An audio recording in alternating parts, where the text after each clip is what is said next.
말씀 봅니다. 요한복음에서 봅니다. 1장 51절에 있는 말씀, 신약성경 144페이지입니다.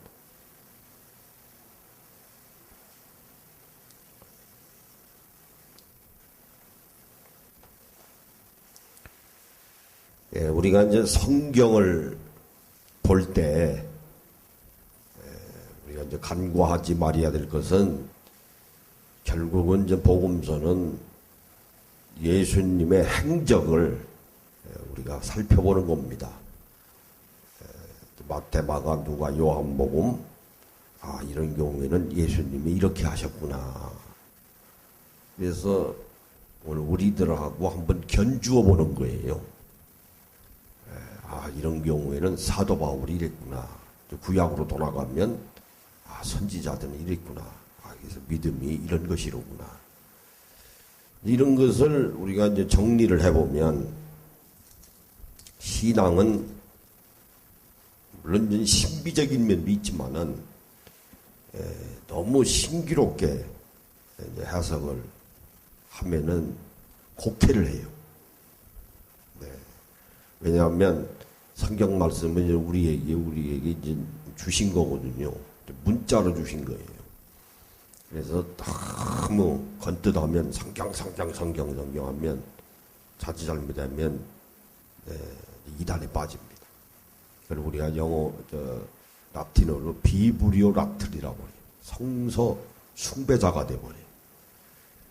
그래서 하나님이 인간의 성품을 다 하시고 성경의 원본을 없앤 거예요. 그래서 분명히 이제 성경 원본 가지고 있는 사람이 있을 거 아닙니까?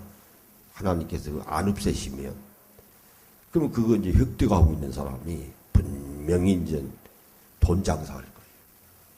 이거 보라고, 하나님이 원본이 여기 있다, 원판이 여기 있다, 뻔한 겁니다. 에덴 동산도 그래요. 없어졌어요. 그대로 지금 남아 있으면 세계적인 국립 공원을 만들어가지고 돈벌이 할 거예요. 그것도 없애버렸어요. 지중해의 바다 한가운데로 빠뜨려버렸어요.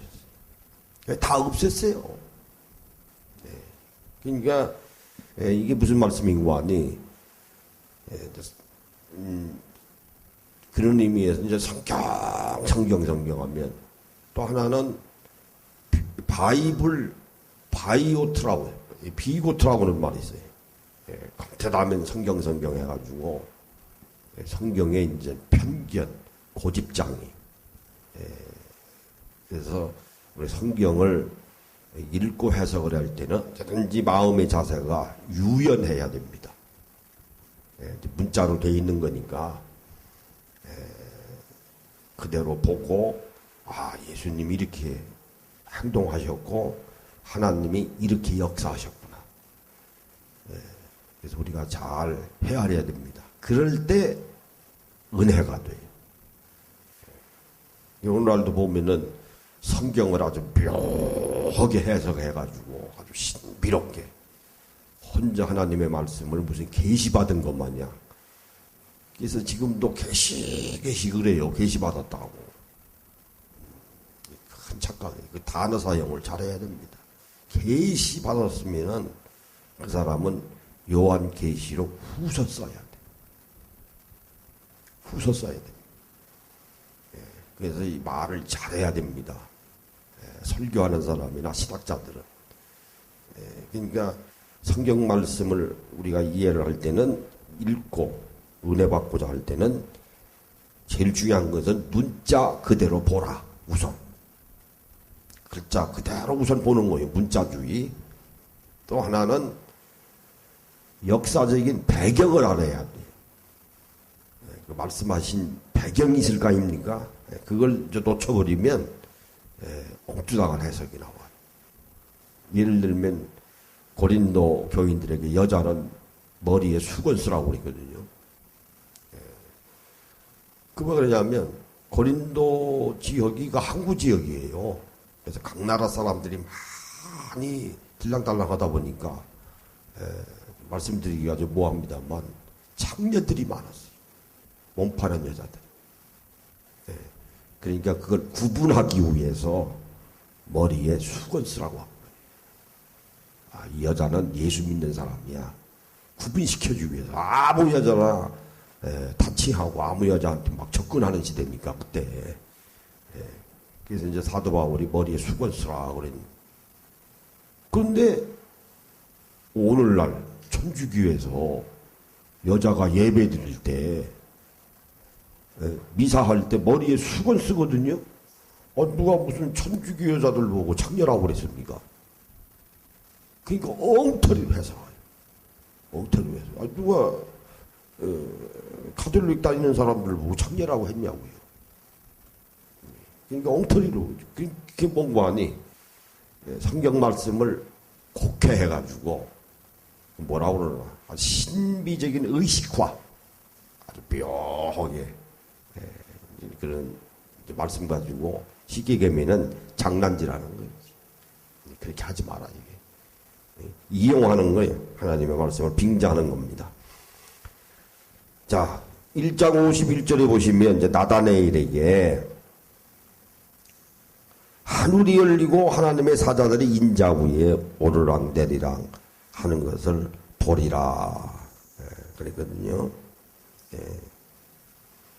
그러니까 나다네일이 무화과 나무 아래에 앉아서 생각하고 있는 것까지도 예수님이 하신 거예요. 우리 지난 시간 살펴봤죠.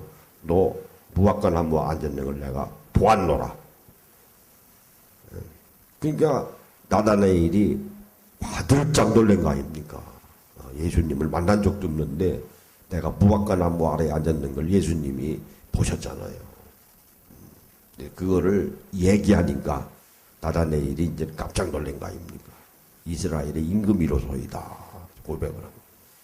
근데 한 걸음 더 나아가서 무화과 나무 아래에서 무엇을 생각하고 있었는 것까지도 아신 거예요 지금. 예레미야가 그러지 않았습니까? 하나님은 우리의 마음을 감찰하시는 분이라. 그래서 이 마음에 무슨 생각을 품고 있는 것도 아셔요. 그게 우리가 신앙생활하는 거 아닙니까? 어떻게 보면 감사하고 기쁘기도 하지만 한편으로는 좀 두렵고 떨리기도 하죠. 아시니까. 그러니까 무화과 나무 아래에서 나다네일이 무슨 생각을 하시는 거 아니? 야곱의 꿈을 생각하고 있는 거예요. 그때 무화과 나무가. 하늘의 천사들이 사닥다리 오르락 내리락 하리라. 사닥다리가 하늘에서 땅까지 닿다고 그랬어요. 거기에 이제 하나님의 천사도 오르락 내리락. 꿈꾸지 않았습니까? 베들에서 야곱이. 그거를 나다네일이 무화과 나무 아래에 앉아서 생각하고 있었던 거예요. 가만있어, 야곱이 그런 꿈 꿨는데 이게 무엇인가? 그것을 예수님이 아시고 해석을 해주신 거예요. 이 본문의 말씀에. 왜 해석이냐? 자, 하늘이 열리고 하나님의 사자는 여기서는 천사입니다. 여기서 야곱이 꿈꾼 것은 사닥다리라고 그랬거든요. 근데 예수님은 여기서 뭐라고 하는 거예요? 사닥다리 대신에 먼저 인자라고 그랬어요. 야곱이 꿈꿨던 사닥다리가 바로 나야. 왜요? 하늘과 땅을 이어주는 거니까 사닥다리가. 예수님이 사닥다리십니다. 이게 사닥다리가 인자로 바꾼 거예요.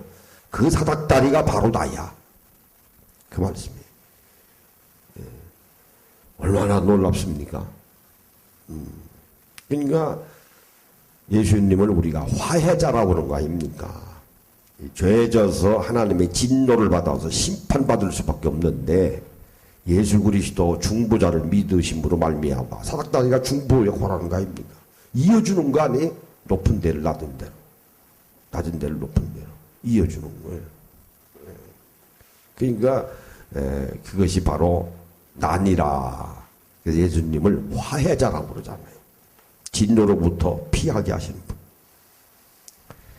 이제 이 말씀을 이제 마치시고, 이제 4일째 되는 날, 2장 1절에 보시면, 갈릴리 가나에 혼례가 있어 예수의 어머니도 거기 계시고, 갈릴리에서 가나.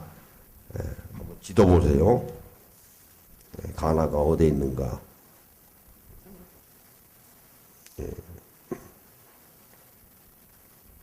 가나고 기숑강 좌측에 있죠.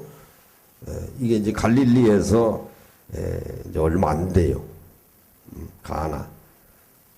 그러니까 나사렛에서도 얼마 안 되죠. 가나. 기숑강 그 맨 좌측에 보면 이제 갈멜산. 여기에서 혼인 잔치가 있는데 예수의 어머니도 거기 계시고. 근데 2절에 보시면 예수와 그 제자들도 혼례의 청함을 받았더니, 여기서 제자들이라고 하는 것은 4명의 제자들이에요. 제일 먼저 누굽니까? 안드레, 베드로, 빌립, 누구요 또? 나다네. 청함을 받아.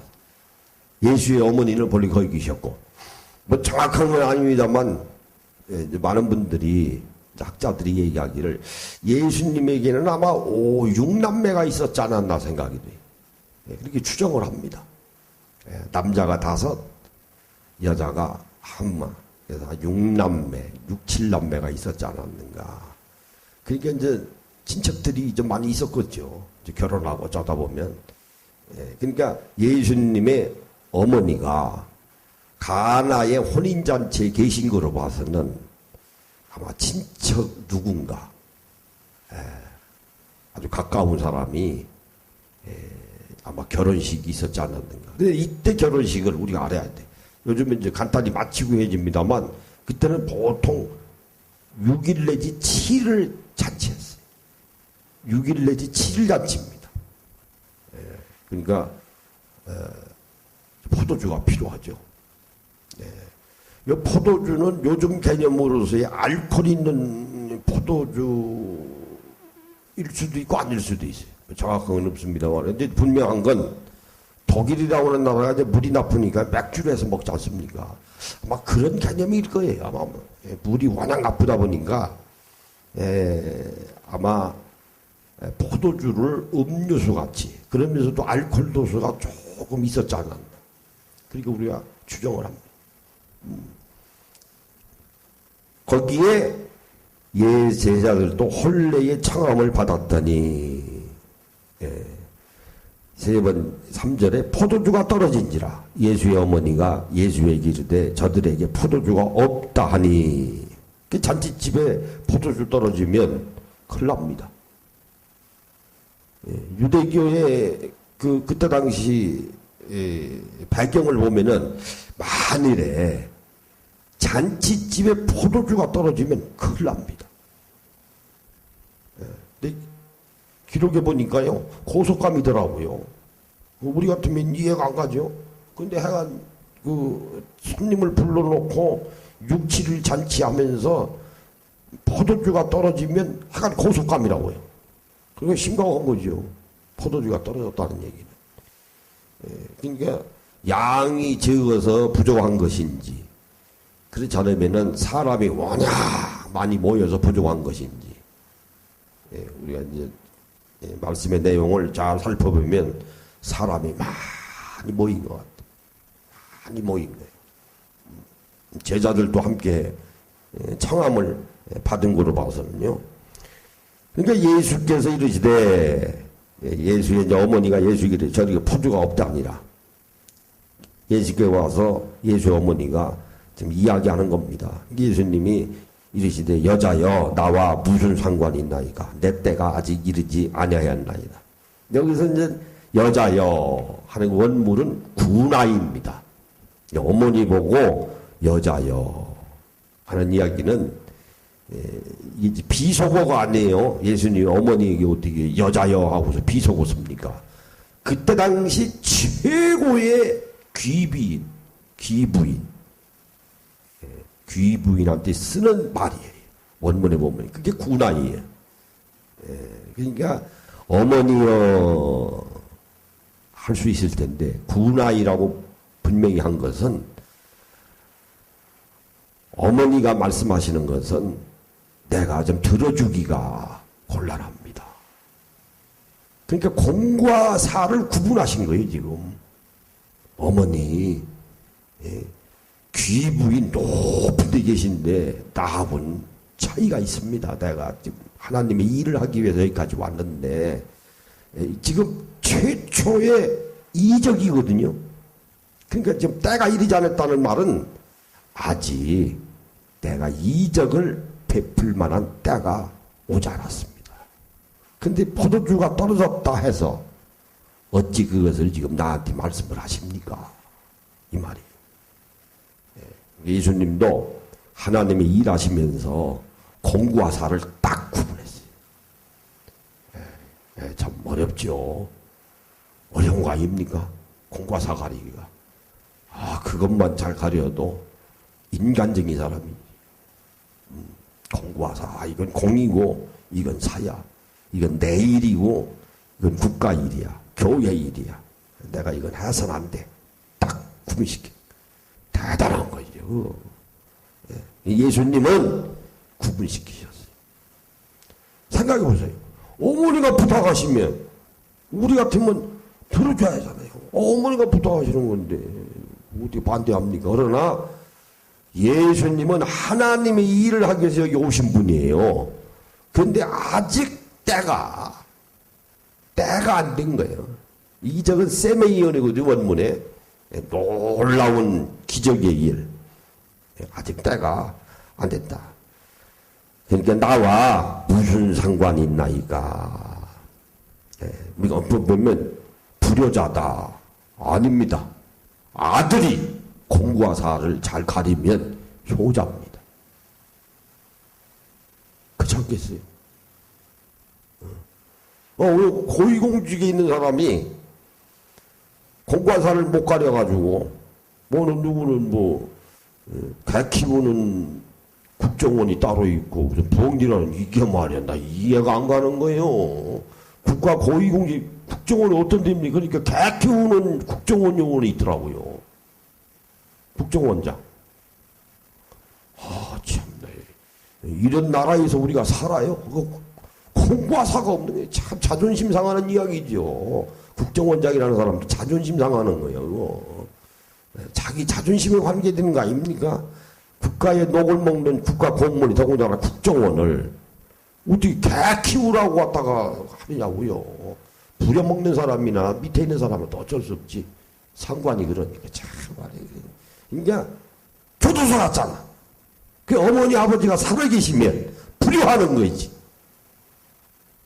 그러니까 공과 사만 잘 가르쳐야 효도하는 겁니다. 예수님 효도하는 거예요 지금. 왜 이게 불효입니까? 때가 아직 안 됐는데. 그러니까 5절에 그의 어머니가 하인들에게 이르시되 노인전 4절하고 5절하고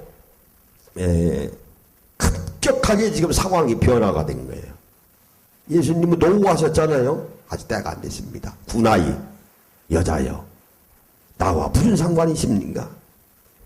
그래서 지금 4절은 그렇게 말씀하셨는데 5절에는 실천하는 으로 나와 있거든요. 금방. 요거를 우리가 이야기해서 깹설이라고 그래요. 갑작스레 4절에서 5절로 넘어가면 상황 변화가 일어나는 거야. 그건 우리가 몰라. 중간에 깹이 뭡니까? 그 짝대로 깹이에요. 간격이 생긴 거예요. 간격이. 구약성서가 역사로 보면 6,000년 아닙니까? 신약성경은 2,000년이에요. 그럼 태초에 하나님이 천지를 창조하시느니라. 그러면 하나님 천지를 창조하신 지가 6,000년밖에 안 됩니까? 그렇게 나오잖아요, 계산이. 구약성경이 6,000년 스토리거든요. 근데 태초에 하나님이 천지를 창조하시느니라. 1절이에요. 2절하고 깹설이라고 그래요, 우리가 그것도. 엄청난 간격이 있는 거예요. 그러니까 수억 년, 수천 년, 억만 년, 깹설. 그래서 진화론하고 창조론은 어긋난다. 아니에요. 어긋나지 않습니다. 성경이 정확합니다. 깹설이에요. 간격이 생긴 거예요. 이 간격이 이제 몇억 년 될 수도 있고 수천 년 될 수도 있고 우리가 이제 모르죠. 그냥 간격설이니까. 그러니까 지금 여기서 간격이 생긴 거예요. 5절에 그의 어머니가 하인들에게 이르되 너희에게 무슨 말씀을 하시든지 그대로 하라 하니라. 예수님 말씀 들어라. 이제는 순종해라. 이제 하인들에게 6절에 거기에 유대인의 정결여식에 따라 두세 통들은 동하 여섯이 놓여 있는지라. 여섯이 있어요. 여섯 항아리가. 그러니까 예수께서 이르시되 결국은 어머니 말씀에 순종하는 겁니다. 순종하는 것보다는 예수님이 이제 판단하셨거지요. 군나이 무슨 상관, 내 때가 그래도 상황으로 봐서 그걸 우리가 이해를 잘해요. 잘못하면 고소당할 수도 있고 또 혼인잔치가 하루 이틀도 아니고 6일씩이나 있는데 여섯 항아리가 다 비었으니 참 예수님도 괴로우셨겠죠. 그러나 예수님이 결국은 간격설에서 어떤 상황이 일어나는지는 모르지만은 어머니 말씀에 순종한 거예요. 그런 면도 있고 상황으로 봐서 그게 이제 뭘까요? 건덕상 문제죠. 덕의 문제입니다. 그렇지 않겠어요? 더구나 하나님의 아들이 되신 예수님 여기까지 와니 동호하라 하니 6가지가 폈는데 아무것도 안 보여주고 그냥 갔다. 그렇잖아요. 또 주위 사람들이 얼마나 비아냥거리겠어요. 그건 이제 바울의 말에 의하면 이제 건덕상 문제죠. 그러니까 7절에 예수께서 그들에게 이르시되 항아리에 물을 채워라 하신즉 아기까지 채우니 꽉 채웠어. 꽉 채웠어. 이절기는 물이 포도주로 변화합니다. 이제는 떠서 연회장에 갖다 주라 하심에 갖다 주었더니 근데 일주일 동안 결혼잔치를 주관하는 연회장이 있는 거예요. 이게 상당히 사무적인 행사입니다. 그러니까 고소제도가 있었던 것 같아요. 연회장. 그러니까 예수님의 어머니는 거기에서 친척 누군가 결혼식 한 거에 대해서 그 뭐라고 할까요? 현장을 좀 이렇게 리딩하고 돌봐주는 그 연회를 베푸는 연회장은 또 따로 있는 거예요. 결혼식에 주었더니 연회장은 물로 된 포도주를 맛보고도 어디서 났는지 알지 못하되 물동은 하인들은 알더라. 연회장이 신랑을 불러. 신랑을 부를 거 아닙니까? 결혼식 잔치니까 말하되 사람마다 먼저 좋은 포도주를 내고 취한 후에 낮은 것을 내거든 그대는 지금까지 좋은 포도주를 두었도다 하도다. 그러니까 참 성경 말씀이 그러잖아요. 술을 열심히 퍼마시다 보면 뭐 신문에는 그렇더라고요. 뭐 룸사롱이니 뭐 또 처음에는 진짜 갖다 놓고 코가 고주망태 되고 뭐 저쩌다 보면은 가짜 술 나온다며요. 이제 물이 술 먹는 건지 뭔지 그냥 뭐 똑같아요.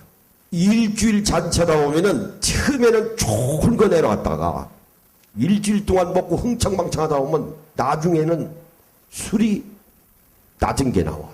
질이 떨어지는 게 나옵니다. 그게 아마 사람 심리가 똑같은 거예요.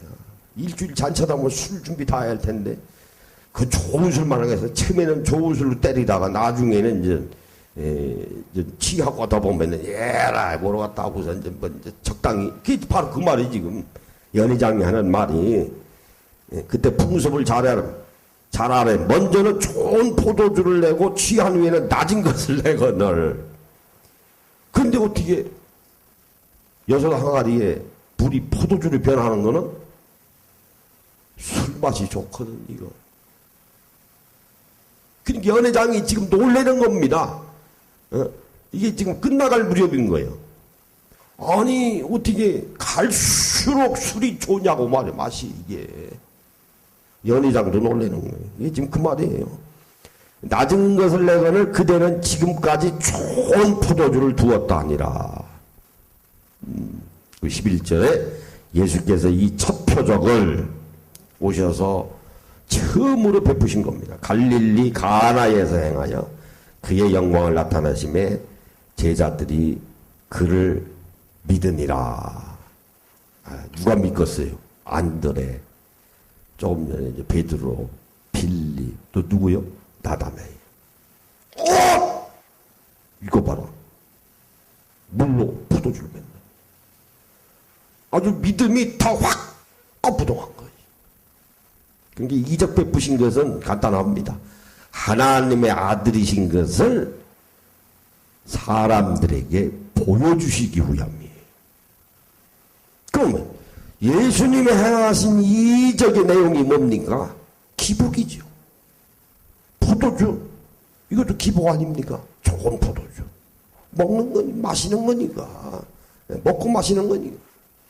기복을 통해서 예수님이 이적을 베푸셔서, 이적을 베푸신 것은 자랑하기 위해서, 위엄을 드러내기 위해서 하신 것이 아니고, 그거 알아야 됩니다. 하나님의 아들이신 것을 보여주시기 위해서. 이게 중요한 거예요. 나는 하나님의 아들이야. 베들레헴에서 탄생하고 나사렛에서 성장했지만은 나는 하나님의 아들이야. 그러니까 물을 포도주로 만들었지. 그게 보여주는 거예요. 그러니까 제자들로서는 뭡니까? 영광을 나타나심에 제자들이 그를 믿으니라. 이제 다 믿은 거예요. 오늘 우리 11절까지만 하겠습니다.